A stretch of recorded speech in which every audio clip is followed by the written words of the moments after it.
ఉన్న బంగారాన్ని విడిపించి ఆ రోజు ఆన్లైన్ రేటుకే మేము కొంటాం. Sharma gold company.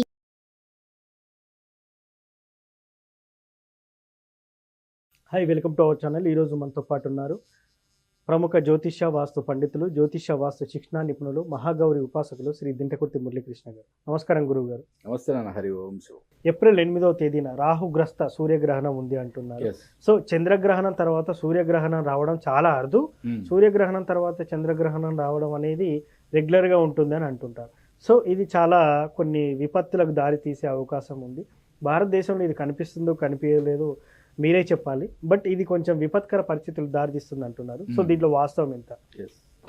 అంటే మనకి శాస్త్రంలో రాహువుల్ని కేతువుని మనం ఊహించుకుంటున్నాము అంటే ప్రాక్టికాలిటీ పక్క పెట్టేసేయండి.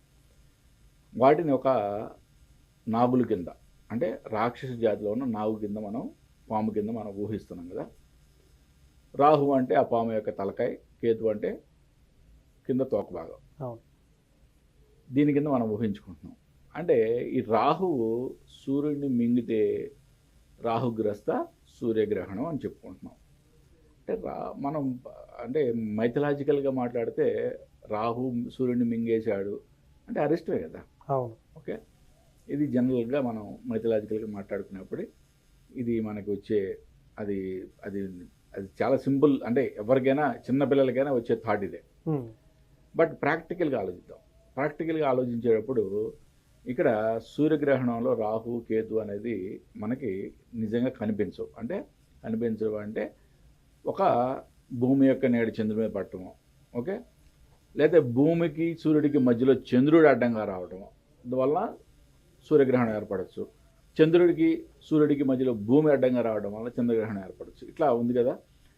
ఇట్లా ఉన్నప్పుడు మరి అసలు రియల్గా ఇది మనకి ఆస్ట్రాలజికల్గా కానీ లేదా డివోషనల్గా కానీ ఏ విధంగా ఉపయోగపడుతుంది అనేది శాస్త్రాల్లో చాలా అద్భుతంగా చెప్పబడింది. ఏ సూర్యగ్రహణమైనా ఏ చంద్రగ్రహణమైనా సరే డివోషనల్గా ఎదగాలి, ఆధ్యాత్మికంగా ఎదగాలి అనే వాళ్ళకి చాలా చాలా చాలా చాలా అద్భుతమైన రోజు.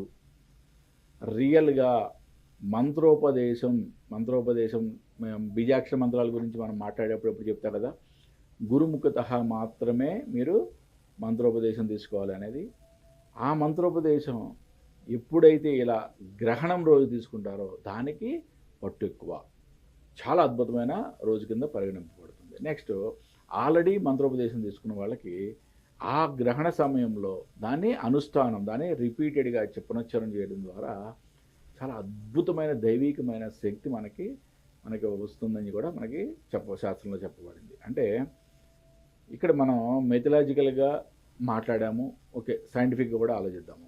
సైంటిఫిక్గా ఎక్కువగా దీని యొక్క గొప్పతనం ఏంటంటే మంత్ర జపంలో గొప్పతనం ఉంది. మరి ఇప్పుడు రేపు వచ్చే మన రాహుగ్రస్త సూర్యగ్రహణం అసలు ఇండియాలో కనపడుద్దా లేదా? అవును. ఎస్, అసలు ఇది ఇండియాలో ఏమాత్రం కూడా మనకి కనిపించదు. కాబట్టి ఏంటంటే మనం దీనికి సంబంధించిన ఎటువంటి నియమాలు పాటించవలసిన అవసరం లేదు. ఓకే, మరి నేను ఈ మధ్య కొంతమంది చాలా చూస్తున్నాను, కంపల్సరిగా ఈ రాసుల వాళ్ళు, ఈ నక్షత్రం వాళ్ళు ఈ పరిహారాలు చేసుకోవాలి. మనకి మన భారతదేశంలో ఈ గ్రహణ యొక్క ఛాయలు లేనప్పుడు ఎటువంటి పరిహారాలు చేసుకోవాల్సిన అవసరం లేదు. మరి చెప్తున్నా. బట్ ఈ యొక్క అద్భుతమైన అవకాశాన్ని ఆధ్యాత్మికంగా ఉన్నత స్థానానికి వెళ్ళటానికి 100% మీరు దాన్ని ఉపయోగించుకోవాలి. ఓకే, ఏ విధంగా ఉపయోగించుకోవాలి? మనకి 8వ తారీఖున రాత్రి 9:12 మన ఇండియన్ లోకల్ టైంలో స్టార్ట్ అవుతుంది. కానీ కనిపించేది అమెరికా, కెనడాలో కొన్ని రాష్ట్రాలు, అమెరికాలో కూడా కొన్ని రాష్ట్రాలు మాత్రమే కనిపిస్తుంది, నార్త్ అమెరికాలో. 8వ తారీఖు రాత్రి 9:12 స్టార్ట్ అవుతుంది. 11:47 నుంచి తెల్లవారుజాము 1:25 వరకు గ్రహణం యొక్క మెయిన్ పీరియడ్. అంటే అప్పుడు చాలా పవర్ఫుల్ అని చెప్పచ్చు. 9వ తారీఖున తెల్లవారుజాము 2:20 విడుపు. ఓకే, మనం జనరల్గా ఏంటంటే మనకి భారతదేశంలో కనుక గ్రహణం కనబడితే పట్టు స్నానం, ఓకే, విడుపు స్నానం ఇవన్నీ చేస్తాము. కంపల్సరీగా దర్భాసనం మీద కూర్చోవడం కానీ, గర్భిణీ స్త్రీలు ఉంటే బయటికి రాకుండా జాగ్రత్తలు తీసుకోవడం ఇవన్నీ కూడా చేస్తాం. ఇటువంటి నియమాలు ఏమీ భారతదేశంలో చేయాల్సిన అవసరం లేదు. రెండోది రాహుగ్రస్తం కాబట్టి ఏ నక్షత్రం రాహు నక్షత్రాలన్నిటికీ వాటి శాంతులు చేసుకోవాలి. అవన్నీ కూడా భారతదేశంలో కనిపించదు కాబట్టి ఎటువంటి మీరు పరిహారాలు చేసుకోవాల్సిన అవసరం లేదు. బట్ ప్రతి మనిషి ఓకే 3 నక్షత్రాలు కాదు 27 నక్షత్రాల్లో పుట్టిన ప్రతి మనిషి కూడా అభిజిత్ నక్షత్రంలో ఎవరైనా పుడితే కనుక వాళ్ళకు కూడా ఓకే మొత్తం కూడా ఈ యొక్క మనకి సుమారుగా ఎంత అర్ధరాత్రి 11 గంటల 47 నిమిషాల నుంచి 1 గంట 25 నిమిషాలు అంటే ఆల్మోస్ట్ 1 అవర్ 40 మినిట్స్ అద్భుతమైన టైం ఉంది. ఇక్కడ మీరు ఏ జపమైనా ఏ నామాన్నైనా జపించండి. చాలా 1:1000 1:10,000 ఆ విధంగా మీకు దాని యొక్క పవర్ ఉంటుంది. అంటే గ్రహణం ఇక్కడ లేదు కదా సార్, ఇప్పుడు భారతదేశంలో గ్రహణం లేదంటున్నారు. ఆ టైంలో మనం ఎలా మంత్రం జపించవచ్చు మరి? ఆ ఫలితం 1000 రెట్లు ఎట్లా వస్తుంది? మంచి క్వశ్చన్ అన్న. ఓకే, ఇప్పుడు గ్రహణం జరిగేది దాని యొక్క ప్రభావం మన మీద లేదు. కానీ అంటే మనం మెథలాజికల్గా ఏం మాట్లాడుతున్నాం, రాహువు సూర్యుడిని మింగేస్తుంది అంటున్నాం. అంటే ఏదో జరిగిపోతుంది సూర్యుడు లేకపోతే మన కష్టం అని చెప్పి కదా మనం అక్కడ జపం చేయమన్నది, పూజలు మొత్తం ఆపేమన్నారు, జపం చేయమన్నారు. భగవంతుడిని అంటే అసురులు ఉద్రేకపడకుండా, అసురులు మానవాళి మీద దండెత్తకుండా ఉండాలని చెప్పి అక్కడ జపాలు చేయమన్నారు. భగవంతుని యొక్క శక్తిని పెంచమన్నారు. ఓకే, మిథలాజికల్గా ఎందుకు చెప్పారు అనే దానికి దాని వెనకాల మనం ఇంకా దాని మీద ఎంతో పరిశోధన చేస్తే కానీ దాని యొక్క గూఢార్థం చెప్పలేకపోవచ్చు. బట్ ఇక్కడ భగవంతుని యొక్క బలం పెంచేది ఎలాగూ జపం ద్వారానే. అంటే భూమండలంలో ఎక్కడైనా జరగని కానీ జరిగేదైతే అదే కదా. రాహుగ్రస్త సూర్యగ్రహణం అంటే రాహు మింగుతుందనే మెథలాజికల్గా చెప్తున్నాం. చెప్పినప్పుడు రాహు మింగుతుంది కాబట్టి సూర్యుడు మళ్ళీ వస్తాడో రాడో కాబట్టి సూర్యుడు బయటికి రావాలి కాబట్టి ఆయన శక్తిని ఇవ్వడం కోసం మనం ఈ యొక్క జపాన్ని దారపోస్తున్నాం అని చెప్పి మనం మెథలాజికల్గా స్టోరీల్లో చెప్పుకుంటాం అన్నమాట. అంటే ఎక్కడ జరిగినా కానీ మనకి భారతదేశంలో జరిగితే మనకి అద్భుతమైన ఫలితం. ఓకే, దాంట్లో ఎటువంటి డౌట్ లేదు. ఆ రాహుగ్రస్త నక్షత్రాలన్నీ కూడా కంపల్సరీగా పరిహారాలు చేసుకోవాలి. ఇప్పుడు మన భారతదేశంలో కనిపించట్లేదు కాబట్టి ఎటువంటి పరిహారాలు చేసుకోవాల్సిన అవసరం లేదు. కానీ ఒక 10% 20% దాని యొక్క కాస్మిక్ ఎనర్జీ మన ఇండియా మీద కూడా వచ్చే ఛాన్సెస్ ఉంటాయి. కాబట్టి ఆ టైంని మనం ఉపయోగించుకొని ఆ టైంని ఉపయోగించుకొని మెథలాజికల్గా ఆలోచించినప్పుడు సూర్యుడు బయటికి రావాలని సూర్యునికి మనం మన యొక్క జపాన్ని అర్పిస్తున్నాము. మనం ఊర్ధ్వంగా ప్రయాణించడానికి ఆ జప యొక్క బలాన్ని మనం తీసుకుంటున్నాం. సార్ ఇప్పుడు కొన్ని రాసుల వారికి ప్రభావం ఉందని మనం మాట్లాడుకున్నాం. బట్ అది ఇక్కడే కాదు, బై బర్త్ అక్కడ యుఎస్లో అక్కడ కెనడాలో జన్మించిన వారికి ఇది ప్రభావం చూపిస్తుంది అంటున్నారు. దీనిపై మీరేమంటారు? ఎస్ అమెరికాలో బర్త్ అక్కడ పుట్టినా పుట్టకపోయినా కానీ అక్కడే పుట్టాలని కాదు. ఇప్పుడు ఆల్రెడీ అక్కడ ఎవరైతే ఉంటున్నారో వారికి 100% దీని యొక్క ప్రభావం ఉంటుంది. కాబట్టి రాహు నక్షత్రాల్లో పుట్టిన వాళ్ళందరూ కూడా కంపల్సరీగా దాని పరిహారాలు చేసుకోవాలి. పరిహారం ఏం చేసుకోవాలంటే అంటే స్వామివారికి అభిషేకం, శివుడికి అభిషేకం చేయించడం.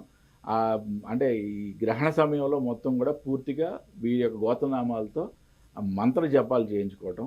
మంత్రం అంటే గ్రహణం అంతా అయిపోయిన తర్వాత స్వామివారికి ఏకాదశి రుద్రాభిషేకం కానీ లేదా అట్లీస్ట్ ఏకరుద్రాభిషేకం అని కూడా జరిపించిన తర్వాత ఆ తీర్థ జలాన్ని కూడా మళ్ళీ స్వీకరించడం. ఇక దానికి సంబంధించి ఆ గ్రహానికి సంబంధించిన దానాలు కూడా మా బ్రాహ్మణులకు ఇవ్వడం అనేది చాలా ఇంపార్టెంట్ అయిన విషయం. అంటే దాని ద్వారా ఈ గ్రహణ ప్రభావం అనేది ఆ రాసుల వారికి తగ్గుతుందంటారా? ఖచ్చితంగా. సో ఫైనల్గానైతే మంత్ర జపం వీలుంటే మంత్ర జపం చేసుకోవచ్చు. ఈ రాసుల వారు ఎవరైతే దీంతో బాధపడుతున్నారో ఈ పూజ చేసుకుంటే బెటర్గా ఉంటుందని మీరు చెప్తున్నారు. మంత్ర జపం కూడా ఇప్పుడు ఎవరు కూడా ఏ పురాణ మంత్రాలు నేను చాలాసార్లు మీకు మీడియా ద్వారా నేను లక్ష్మీ గణపతి మంత్రాన్ని ఇవ్వడం జరిగింది. మళ్ళీ ఇంకొకసారి ఈ యొక్క అద్భుతమైన అవకాశం, ఎందుకంటే సూర్యగ్రహణం రోజు స్టార్ట్ చేసుకోవడం అనేది చాలా అద్భుతమైన విషయం. ఎవరన్నా నేను ఒక గురుముఖత నేను తీసుకోవాలనుకుంటున్నాను, ఎప్పటి నుంచో తీసుకోలేకపోతున్నాను అనుకునే వాళ్ళు ఈ యొక్క అద్భుతమైన అవకాశాన్ని మరీ నోట్ చేసుకోండి. 8వ తారీఖున అర్ధరాత్రి 11:47 నుంచి తెల్లవారుజామున 9 తెల్లవారుజామున 1 గంట 25 నిమిషాల వరకు సూర్యగ్రహణం యొక్క పూర్తి పవర్ ఉంటుంది. కాబట్టి ఆ యొక్క సుమారుగా 2 గంటల్ని మాత్రం ఈ యొక్క జపాన్ని మీరు రిపీటెడ్గా చాంటింగ్ చేయడానికి ఉపయోగించుకోండి. ఓం శ్రీం హ్రీం క్లీం గ్లౌం గం గణపతియే వరవరద సర్వజనమే వసిమానాయ స్వాహ. ఓకే, ఈ మంత్రాన్ని మీకు డిస్ప్లే చేపిస్తాను క్లియర్గా. దీన్ని 3 సార్లు మీరు నేను చెప్పినట్లుగా ఊహించుకొని మీరు 3 సార్లు మీరు చెప్పి దీన్ని మంత్ర జపాన్ని స్టార్ట్ చేసుకోండి. Thank you sir. సూర్యగ్రహణం రోజు ఎలాంటి నియమాలు పాటించాలి? భారతదేశంలోనైతే సూర్యగ్రహణం లేదు, ఎస్, నియమాలు పాటించాల్సిన అవసరం లేదు. అవసరం లేదు. ఇతర దేశాల్లో ఉన్న వాళ్ళు ఎలా పాటించాలని చాలా చక్కగా చెప్పారు. Thank you. నమస్తే నాన్న. హరి ఓం శివ. సో చూశారు కదా, భారతదేశంలో గ్రహణ ప్రభావం అయితే లేదు, ఎటువంటి ఆందోళన చెందాల్సిన అవసరం లేదు. విదేశాల్లో ఉన్న వాళ్ళు మాత్రం గురువుగారు చెప్పిన మంత్రాన్ని అయితే జపించుకోవచ్చు, చాలా చక్కటి ఫలితాలు ఉంటాయని చెప్పారు. ఇది వాటి కార్యక్రమం.